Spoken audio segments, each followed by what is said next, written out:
আমরা এই পেন্সিলের দৈর্ঘ্য পরিমাপ করতে গিয়ে 6.4 এই পর্যন্ত কিন্তু সঠিকভাবে পরিমাপ করতে পারছি। বিজ্ঞান বিধি চ্যানেলে তোমাদের সবাইকে স্বাগত। আজকে আমি তোমাদের জন্য আলোচনা করব সিগনিফিক্যান্ট ফিগার। যারা নিট, জেইই বা অন্যান্য প্রতিযোগিতামূলক পরীক্ষার প্রস্তুতি নিচ্ছ, তাদের ক্ষেত্রে কিন্তু আজকের এই ভিডিওটা স্পেশাল হতে চলেছে।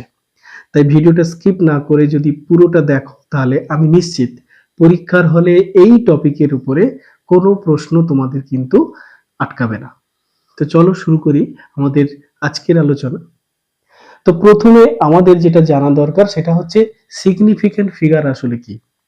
সিগনিফিক্যান্ট ফিগার হলো যে পরিমাপের কোনো মানের মধ্যে থাকা সকল নিশ্চিত অঙ্ক, অর্থাৎ 60-এর নাম্বার এবং তার সাথে একটি অনিশ্চিত বা অনুমান ভিত্তিক অঙ্ক, অর্থাৎ আনসার্টেন নাম্বারের সমষ্টিকে বলা হচ্ছে সার্থক অঙ্ক বা সিগনিফিক্যান্ট ফিগার।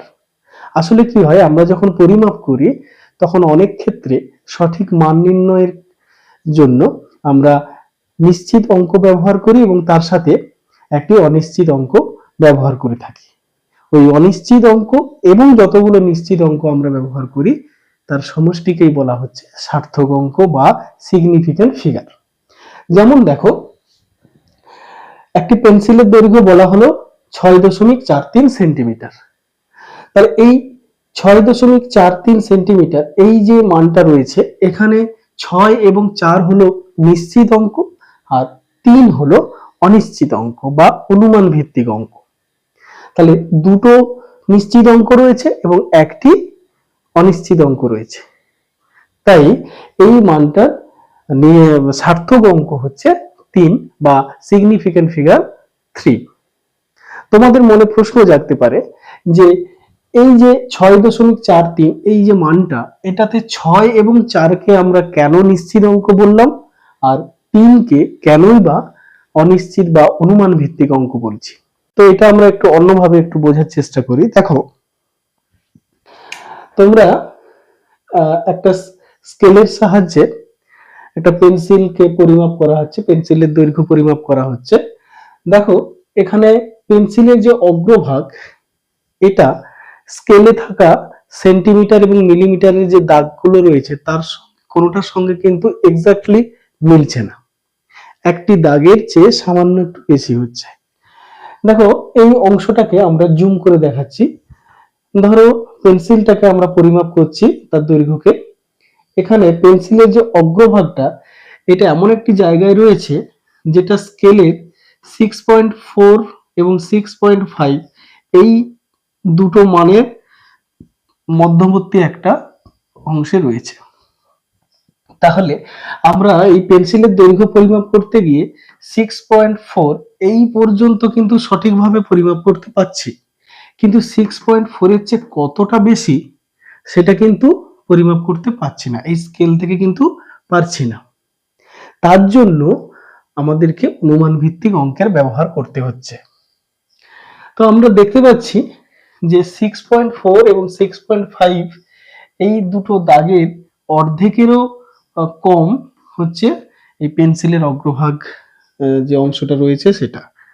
তাহলে সেই ক্ষেত্রে আমরা এই 6.4 এর চেয়ে বেশি এবং 6.5 এর চেয়ে কম, এটা বোঝানোর জন্য আমরা কি করলাম না, 6.4 তারপরে 3 একটা অঙ্ক বসালাম। এই যে 3, এটা কিন্তু আমরা অনুমানের উপরে বসালাম, সেই কারণে এই 3 কে এখানে বলা হচ্ছে অনুমান ভিত্তিক অঙ্ক। আর এই সমগ্র মানটাতে 6 এবং 4 এটা কিন্তু নিশ্চিত অঙ্ক। কেন না, এই 6 এবং 4 এটা আমরা স্কেল থেকে সঠিকভাবে পরিমাপ করতে পারছি, পেয়ে যাচ্ছে এই মানটা। তাই এই 6 আর 4 এটা হচ্ছে নিশ্চিত অঙ্ক আর 3টা অনুমান ভিত্তিক অঙ্ক। এখানে দুটো নিশ্চিত অঙ্ক রয়েছে আর একটি অনিশ্চিত অঙ্ক রয়েছে, তাই এদের সমষ্টি হচ্ছে 3। সেই কারণে এই মানটার সিগনিফিক্যান্ট ফিগার হলো 3। তো পরিমাপের কোনো মানের সিগনিফিক্যান্ট ফিগার কি হবে সেগুলো নির্ণয় করার জন্য কিন্তু আমাদের অনেকগুলো নিয়ম রয়েছে।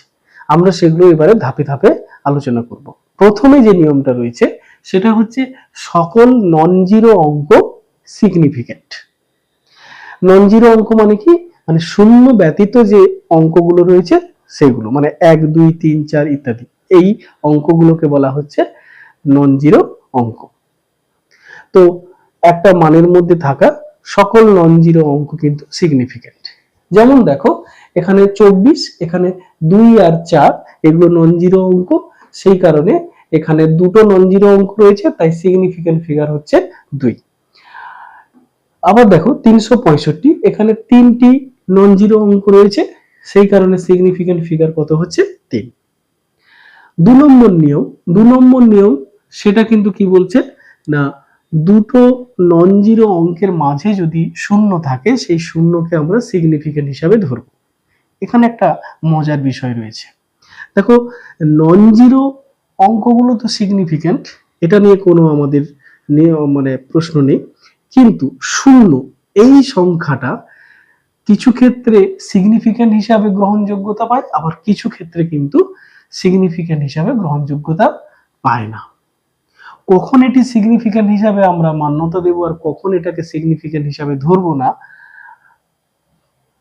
সেটা কিন্তু আমরা আলোচনা করব। তো প্রথমে আমরা শূন্য কখন সিগনিফিকেন্ট হবে সেটা আলোচনা করছি।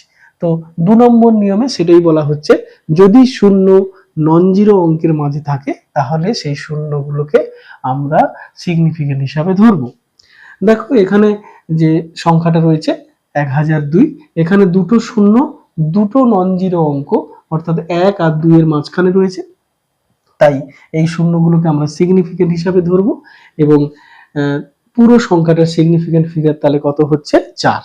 অনুরূপভাবে দেখো 2.05, এই সংখ্যাটাতে 0, 2 আর 5 এই দুটো নন জিরো অঙ্কের মাঝে রয়েছে, তাই শূন্যটা সিগনিফিকেন্ট, তাই এই সংখ্যার মোট সিগনিফিকেন্ট ফিগার হচ্ছে কত 3। অনুরূপভাবে 30.06, এই সংখ্যাটার ক্ষেত্রেও কিন্তু একই রকম শূন্য দুটো রয়েছে, এই দুটো শূন্য কিন্তু দুটো নন জিরো অঙ্কের মাঝে রয়েছে, তাই এটা সিগনিফিকেন্ট হিসাবে ধরবো এবং সিগনিফিকেন্ট ফিগার হচ্ছে 4। এছাড়া ট্রেলিং জিরো সিগনিফিকেন্ট।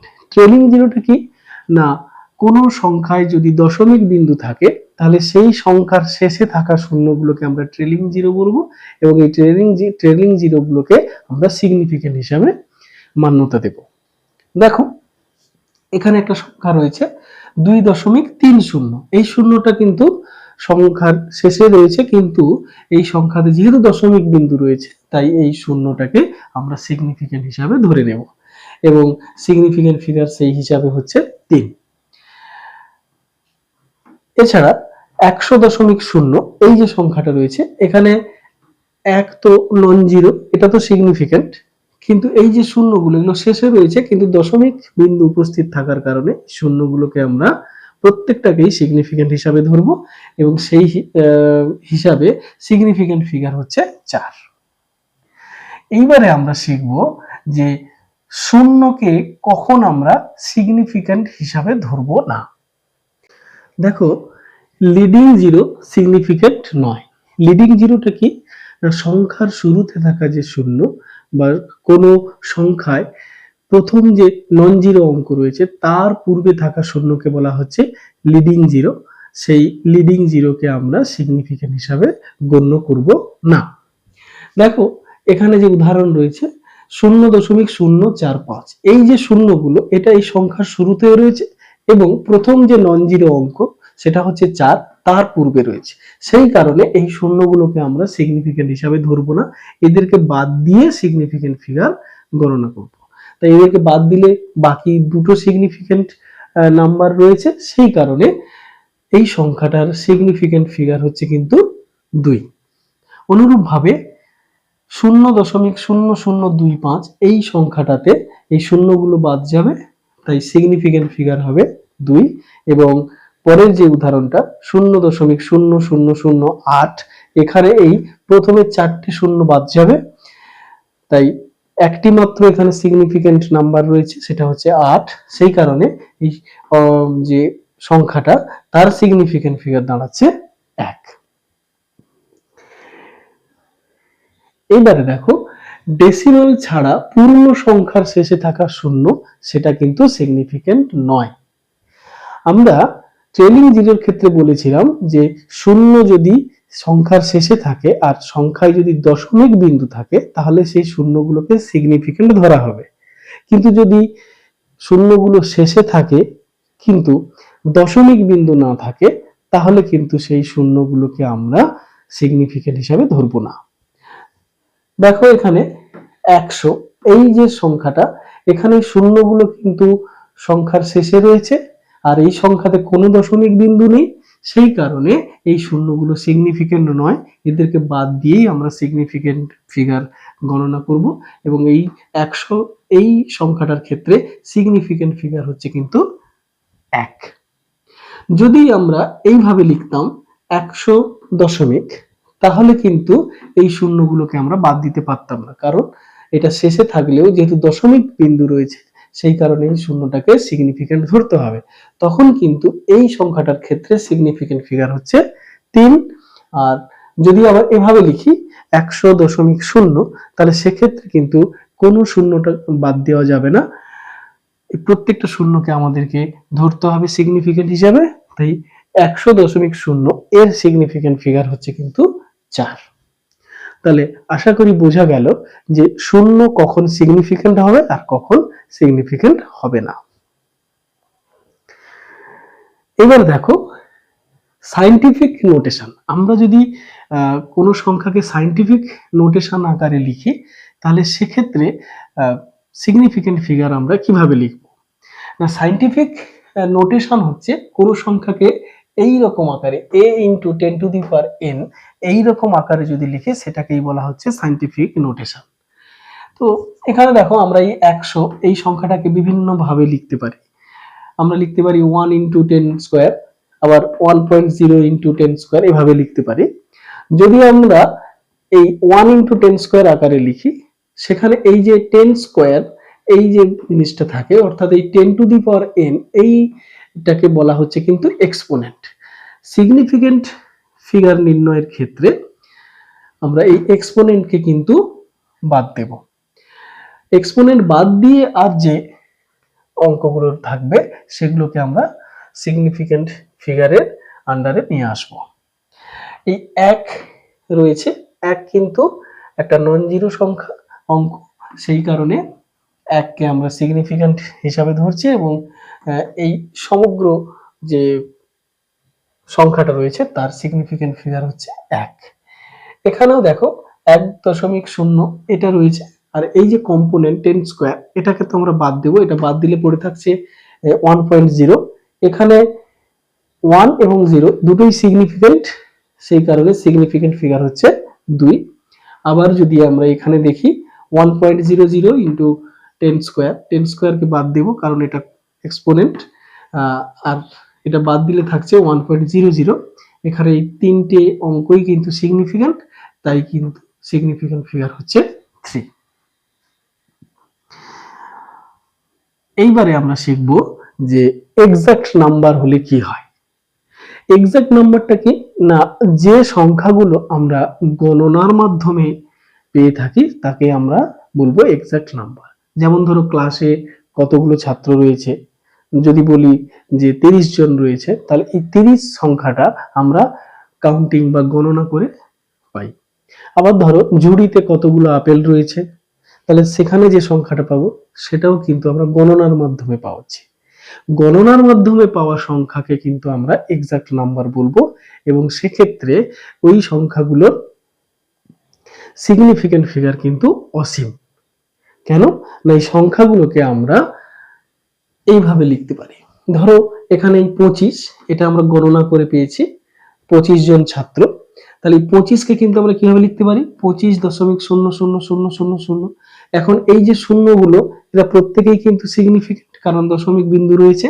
এখন এই যে শূন্য এটা আমরা তো অনেক বসাতে পারি, তাহলে যত আমি শূন্যের সংখ্যাটা বাড়াতে থাকবো ততই কিন্তু এখানে এই যে 25 তার সিগনিফিকেন্ট ফিগারটা কিন্তু চেঞ্জ হতে থাকবে। তাহলে এক্সাক্ট আমরা বলতে পারবো না এই 25-এর সিগনিফিকেন্ট ফিগার কত, সেই কারণে এক্সাক্ট নাম্বারের সিগনিফিকেন্ট ফিগার অসীম হচ্ছে। এবারে চলো যোগ ও বিয়োগের নিয়ম। দেখো, যোগ ও বিয়োগের ক্ষেত্রে যে সংখ্যাগুলো আমরা যোগ বা বিয়োগ করব, সেই সংখ্যাগুলোর মধ্যে যে সংখ্যায় দশমিকের পরে কম অঙ্ক থাকবে এবং দশমিকের পরে যতগুলো অঙ্ক থাকবে, সংখ্যাগুলোর যোগ বা বিয়োগ ফলে আমরা দশমিকের পরে ঠিক ততগুলো অঙ্ক রাখবো।